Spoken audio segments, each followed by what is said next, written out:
Naledi was 16 when the memories finally found their words.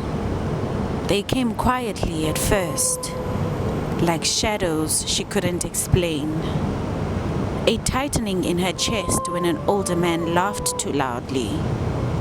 A sudden sickness when someone touched her shoulder for too long. Dreams that woke her with tears already falling, even though she couldn't remember what she had been dreaming about. Naledi lived in a busy township on the edge of a growing African city. Rows of matchbox houses, satellite dishes tilted towards the sky, children playing soccer in the dust until sunset. Taxis hooted all day, radios played gospel and amapiano in equal measure. Life moved fast, and people survived by not asking too many questions. From the outside, her family looked solid. Church on Sundays, shared meals when money allowed, laughter that spilled into the yard. But something inside Naledi had always felt fractured. It was during a life sciences class at school when the teacher spoke about boundaries and consent that something inside her cracked open. The teacher said, sometimes abuse happens at home. Sometimes it is done by the people we trust. Sometimes children don't understand what happened to them until they are much older. Naledi's hands began to shake. That night, memories she had buried deep down began to surface. Not as clear pictures, but as feelings. Fear, confusion, a child's helplessness. An uncle who stayed with them when she was very young. An uncle everyone trusted. An uncle who told her to keep secrets. For years, her understanding had been blurred by her childhood innocence and silence. But now, at 16, Naledi finally had the language for what had happened to her. She had been violated. The realization felt like grief and anger colliding inside her body. She mourned the child she had been, the girl who had thought her discomfort was her fault. She mourned the years she had blamed herself without knowing why. When she finally told her mother, her voice trembled so hard she thought she might disappear.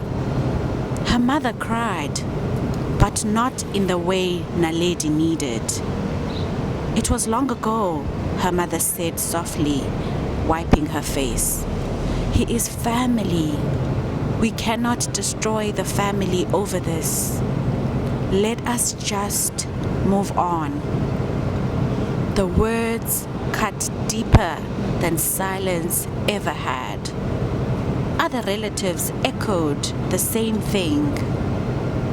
They spoke of peace, forgiveness, and shame, as if Naledi's pain was an inconvenience, as if protecting the family image mattered more than protecting a child. Naledi realized something devastating then. They wanted her to heal quietly. They wanted her to carry the weight alone. Naledi realized that in their eyes, peace meant silence, and silence meant her pain didn't matter. The message was clear. Her pain was an inconvenience. Her truth was dangerous. Silence was easier. At 16, she felt more alone inside her family than she ever had outside of it. So she left. She didn't leave dramatically. She left quietly with a small bag and a heart full of grief. She stayed with friends, then in a tiny rented room. She worked part-time jobs, finished school through sheer determination. Some nights, she cried until morning. Other nights, she sat in silence, learning how to live with the truth without being swallowed by it. She learned how to survive without the people who were supposed to protect her. Healing was not neat. It came in waves. Therapy sessions she could barely afford, support groups where she learned she was not alone, books that taught her what her family never had, that abuse is never the child's fault, and silence only protects the perpetrators.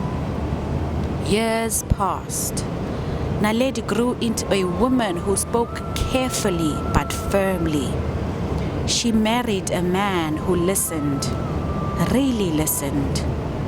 When she told him her story, together they built a home where voices were never ignored.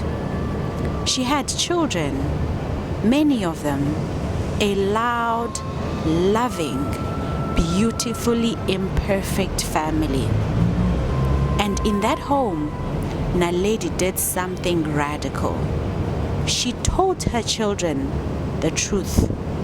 She taught them that their bodies belonged to them, that secrets make you afraid are not supposed to be secrets to be kept, that no adult, no matter how respected, no matter how close, has the right to harm a child, that if someone violates you, the family's job is to protect you, not the perpetrator.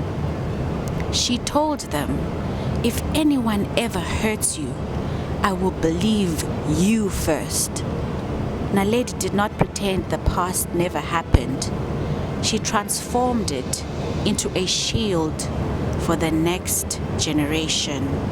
She never returned to the family that asked her to forget, but she created something stronger, a lineage rooted in truth, safety, and courage. And though the girl she once was had been silenced, the woman she became made sure her children would never be.